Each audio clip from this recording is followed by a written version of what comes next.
Hello అండి. ఎపిసోడ్‌లో twist అయితే అద్దిరిపోయింది. అస్సలు మిస్ అవ్వకుండా కంప్లీట్‌గా చూడటానికి ట్రై చేయండి. వీడియోలోకి వెళ్ళినట్లయితే సుమిత్ర, జ్యోత్స్న, పారిజాతం ముగ్గురు మాట్లాడుకుంటూ ఉంటారు.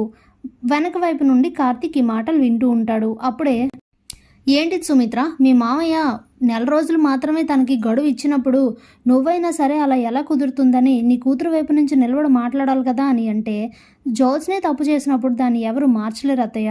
జ్యోత్స్న వ్యక్తిత్వం ఏంటో నాకు తెలుసు. తను చిన్నప్పటి నుంచి అంతే, ప్రాణాలని కూడా లెక్క చేయదు. అవతల వాళ్ళ ప్రాణాలు పోయినా పర్వాలేదు, తను మాత్రం అనుకున్నది సాధించాలని అనుకుంటుంది. ఏవేవో పనులన్నీ బుర్రలో పెట్టుకొని చేస్తే ఇలానే ఉంటుంది, లేదంటే నా కూతురు టాలెంట్ గురించి నాకు బాగా తెలుసు అని మాట్లాడుతూ ఉంటుంది.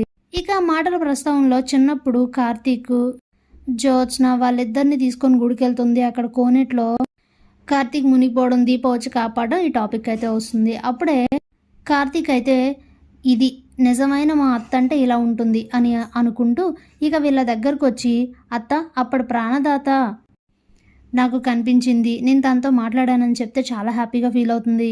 ఎవరా అమ్మాయి, నాకు కూడా చూపించరా అని అంటే, సమయం వచ్చినప్పుడు చూపిస్తాను అత్త, నీకు ఖచ్చితంగా చెప్తానని అయితే చెప్తాడు కార్తీక్. ఇక జ్యోత్స్న అయితే ఆలోచిస్తూ ఉంటుంది, అసలు ఈ ప్రాణదాత ఎవరు అని ఆలోచిస్తూ ఉంటుంది. కార్తీక్ మాత్రం దీప పేరు చెప్పడు. ఇది ఇప్పుడు చెప్తే తను నిజం అని అనుకోదు అని ఆలోచిస్తూ ఉంటే, చూడు కార్తీక్, ఆ అమ్మాయి ఎవరో చెప్తే ఆ అమ్మాయికి నిజంగా ఏదైనా సహాయం కావాలంటే చేద్దాము, లేదంటే నీ చేతిలో ఉన్న ఆ లాకెట్ని నా చేత్తో నేనే తన మెడలో వేస్తాను అని చెప్పి అక్కడి నుంచి వెళ్ళిపోతుంది సుమిత్ర. ఇంతలో కాశీ, స్వప్న శ్రీధర్ కార్ తీసుకొని టూర్కు వెళ్తూ ఉంటే జాబ్ పోయింది అని తెలియడంతో కాశీ చాలా డిస్టర్బ్ అవుతాడు. ఆ డిస్టర్బెన్స్లో కార్ డ్రైవ్ చేస్తూ ఉండగా ఒక బైక్ వచ్చి గుద్దుకోవడంతో యాక్సిడెంట్ అయితే జరుగుతుంది. ఆ యాక్సిడెంట్ కేసులో కాశీయే కార్ని సరిగ్గా డ్రైవ్ చేయలేదని చెప్పి తనైతే అరెస్ట్ చేస్తారు. ఆ విషయం ఇంటికి వచ్చి శ్రీధర్కి, కావేరీకి చెప్తుంది స్వప్న. ఇక చాలా బాధపడుతూ ఉంటుంది స్వప్న అలాగే కావేరి.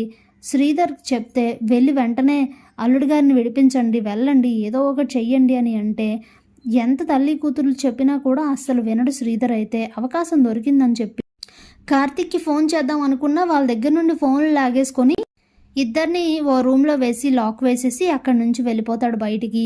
ఈ మనిషి ఇంకెప్పటికీ మారడు, ఇప్పుడు ఎలాగా నా భర్తను ఎలా కాపాడుకోవాలని బాధపడుతూ ఉంటుంది స్వప్న. ఏంటి ఇలా తయారవుతున్నారు రోజు రోజుకి అనుకుని చాలా ఫీల్ అవుతూ ఉంటుంది కావేరి కూడా. ఇంతలో శ్రీధర్కి అయితే కార్తీక్ అన్న మాటలు గుర్తుకొస్తాయి. నువ్వు మంచి మనిషిలా మారు, అందరూ నలుగురు మెచ్చుకునేలా తయారవ్వని మాట్లాడిన మాటలు గుర్తు చేసుకొని, ఇప్పుడు నేను కాశీ విషయంలో ఇలా చేస్తే నా కొడుకు తెలిస్తే ఊరుకోడు కదా అని అనుకుంటూ, అయినా పర్వాలేదు, నా కొడుకు నా మీద ఎప్పటికీ ప్రేమ ఉంటుంది, ఇప్పుడు కాకపోతే తర్వాత అయినా సరే వాడి ప్రేమను పొందొచ్చు, కానీ ముందు నా కూతుర్ని ప్రేమలో పడేసి ఇగో అనవసరంగా లేనిపోని ఈ విషయాలన్నీ బయటపెట్టి, నా 2 పెళ్ళిళ్ళ గురించి బయటపెట్టి నన్ను ఆ కుటుంబానికి దూరం చేసిన ఈ కాశీగాడిని మాత్రం వదలకూడదు, వీలైతే వాడిని ఇంకా ఇరికించాలని చెప్పి ఇక ఇంట్లో నుండి అయితే బయటకు వెళ్ళి ఎట్నుండి ఏ అవకాశం దొరుకుతుందా అని చూస్తూ ఉంటాడు.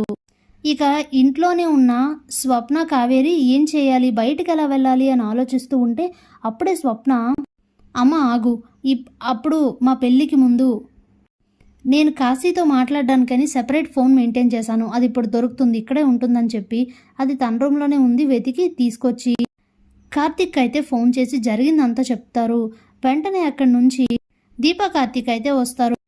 ఇంటి లాక్ తీసి వాళ్ళనైతే బయటికి తీసుకొస్తే ఇక స్వప్న చాలా ఏడుస్తూ ఉంటుంది. జరిగిందంతా తెలిసాక కార్తీక్కి అసలు చాలా కోపం వస్తుంది.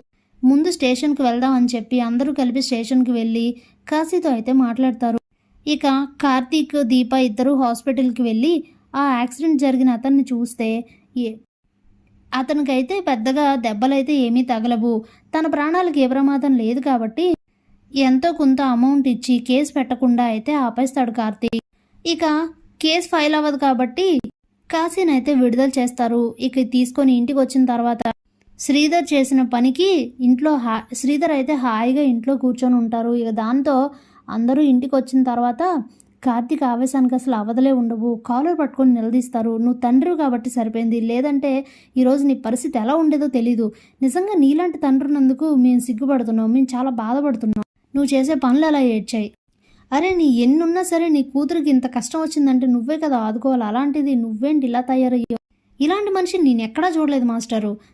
నాకైతే ఇప్పుడు నిన్ను షూట్ చేసి పారేయాలనిపిస్తోంది. తండ్రి కాబట్టి వదిలేస్తున్నానని చెప్పి చడమడ తిట్టేసి అక్కడి నుంచి అయితే వెళ్ళిపోతాడు.